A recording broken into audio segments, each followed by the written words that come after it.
ਖੱਬੇ ਪਾਸੇ ਸਾਹ ਬਾਅਦ ਆ ਮੂਵੀ ਮੈਨੂੰ ਸੈਂਡ ਕਰੀ ਮੈਨੂੰ। अस्सलाम वालेकुम दोस्तों रंधावा व्लॉग में खुश आमदीद। अज उम्मीद करते तमाम दोस्त ठीक ठाक होंगे। अज काफ़ी दिनों बाद वीडियो बनन लगी है, तकरीबन को महीना डेढ़ महीना गुजर गया वा वीडियो नहीं बना सके। कुछ मसरूफ आई असी मूंजी की तो कुछ जो मोबाइल का थोड़ा जहा प्रॉब्लम कर गया जी वजह तो वीडियो नहीं बना सके। तो अज अपने मूंजी की कटाई करवा रहे हैं तो तुहानूं दिखाते हैं मूंजी भी ये मूंजी किस तरह निकल रही, मूंजी के दाने किस तरह। जिस तरह कि मैं शुरू तो मुकम्मल डिटेल तुहानूं दिंदा रहा मूंजी की शुरू तो ही भी की इनू पाया की नहीं पाया। तो हुण अज कटाई करवाउण डे तुहानूं दसदे हां भी ये मशीन कटाई किदां दी करन डई आ ते झाड़ की आ, दाने किस तरह के आ, तुहानूं दिखालदे मुकम्मल वीडियो। इस सुनियारे की जी मशीन आ ते आ चढ़ के बैठा ट्रैक्टर के उत्ते सिरना ही 3450 मशीन आ लवाडा ते कटाई करन डई है। तो मैनू घड़ी मुड़ी आंदा दाने चेक करके दाने तो नहीं घेरदी। तो मैं इन्हूं कहा जो दाने घेरदी होऊ तो मैं किहड़े डक लैणे आ। हुण भड़ोला लाउंदा वा तो फिर वेहने आ ते पूरे सीजन दे विच भी पूरे सीजन दे विच वीडियो भी कोई नहीं बनाई गई क्योंकि मोबाइल मसला कर गया सी, जिहड़ी वजह तो नहीं कोई वीडियो बनाई गई। इन्होंने सगों किन्नी दफ़ा मैनूं कहा साडी मशीन की तू वीडियो नहीं बनाई। इन्होंने एरका रीकंडीशन मशीन मंगवाई बाहरों 3450 लवाडा। कटाई करन डई है माशाअल्लाह, बहुत साफ सुथरी कटाई डई करनी। तो इस सीजन तकरीबन आखिरी दिन वा, कुछ चंद किले रह गए होणगे। मशीन भड़ोला भर के जिस वे दाने लाउंदी है तो फिर मशीन तुहानूं दिखालदे हैं भी दाने कैसे आ, फिर मूंजी का झाड़ भी दसदे की निकलिया वा। तो जिस तरह कि हर दोस्त को पता कायनात का रेट जो बहुत बेहतर जा रहा इस वक्त। तो मूंजी बिल्कुल जी खुश्क हो चुकी है, कोई हरिया दाना नहीं आ रहा, बिल्कुल साफ सुथरी मूंजी आ।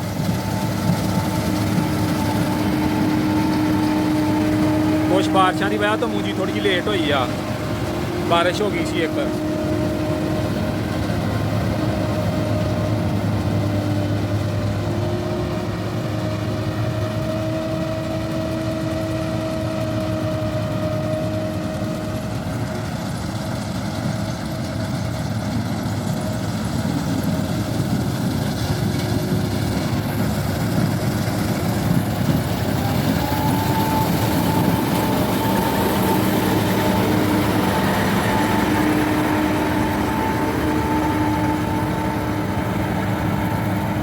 बाकी जिस तरह कि हले भी आ देखो पैली की सूरत हाल, पैली हले भी जी थले उन्होंने नमी के अंदर आ बारिश की वजह तो।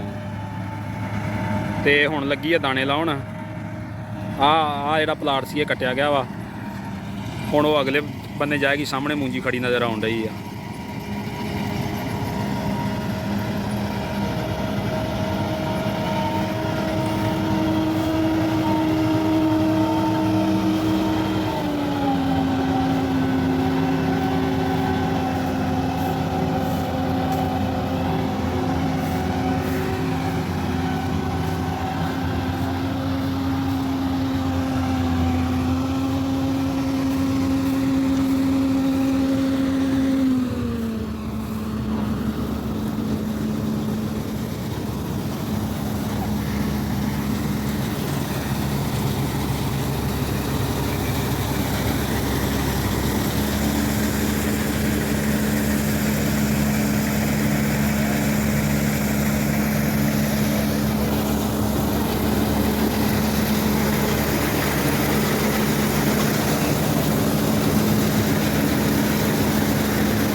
बस बस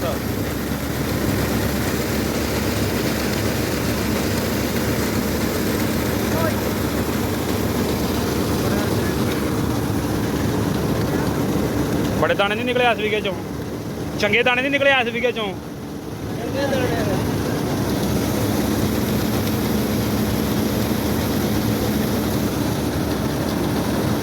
हाँ हैल्पर जी इधर उस्ताद होनी आ शगिरदे खास आ जानी सुनियारा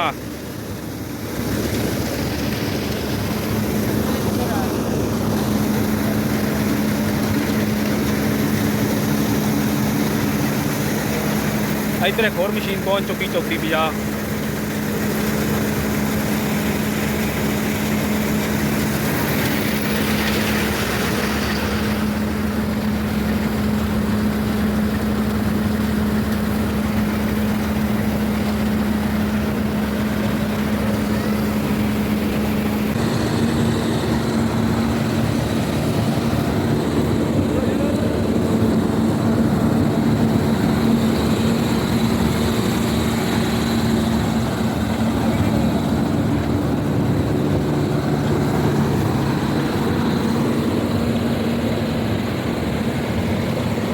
ਹਾਂਜੀ ਮਸ਼ੀਨਾਂ 2 ਹੋ ਚੁੱਕੀਆਂ ਜੀ, ਇੱਕ ਲਵਾਈਡਾ ਹੋਰ ਸੱਦ ਲਈ ਆ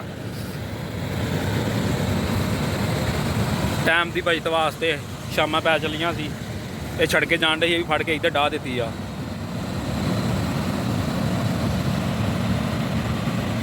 ਤੇ ਔਸਤ ਮਾਸ਼ਾਅੱਲਾ ਬਹੁਤ ਚੰਗੀ ਨਿਕਲਣ ਡਈ ਹੈ। ਮੇਰਾ ਖਿਆਲ ਹੈ ਕੋਈ 50 ਮਣ ਤੋਂ ਉੱਤੇ ਡਈ ਕਾਇਨਾਤ ਨਿਕਲਣ। ਤੇ ਇਹ ਤੇ ਜਦੋਂ ਤੋਲ ਲੱਗੇਗਾ ਤੋਲੇਗੀ ਤੇ ਫਿਰ ਪਤਾ ਲੱਗ ਹੀ ਜਾਏਗਾ ਵੀ ਕੀ ਔਸਤ ਆਈ ਆ। ਉਹ ਦਾਣੇ ਮਾਸ਼ਾਅੱਲਾ ਬਹੁਤ ਸਾਫ਼ ਸੁਥਰੇ, ਬਿਮਾਰੀ ਤੋਂ ਬਚੇ ਆ। ਬਾਕੀ ਮੂੰਜੀ ਦੇ ਨਾਲ ਅਸੀਂ ਜੋ ਕੁਝ ਵੀ ਕੀਤਾ ਵਾ ਉਹ ਤਮਾਮ ਦੋਸਤਾਂ ਨੂੰ ਜਿਨ੍ਹਾਂ ਮੇਰੀ ਅੱਗੇ ਪ੍ਰੋਪਰ ਵੀਡੀਓ ਵੇਖਦੇ ਉਹਨਾਂ ਨੂੰ ਪਤਾ ਵਾ ਵੀ ਆਪਾਂ ਜੋ ਕੁਛ ਇਹਦੇ ਨਾਲ ਕੀਤਾ, ਜੋ ਇਹਨੂੰ ਪਾਇਆ, ਜਦੋਂ ਇਹ ਲਾਈ, ਸਾਰੀ ਸੂਰਤ ਹਾਲ ਡਿਟੇਲ ਆਪਾਂ ਸ਼ੁਰੂ ਤੋਂ ਐਂਡ ਤੱਕ ਦੱਸਦੇ ਰਹੇ ਹਾਂ।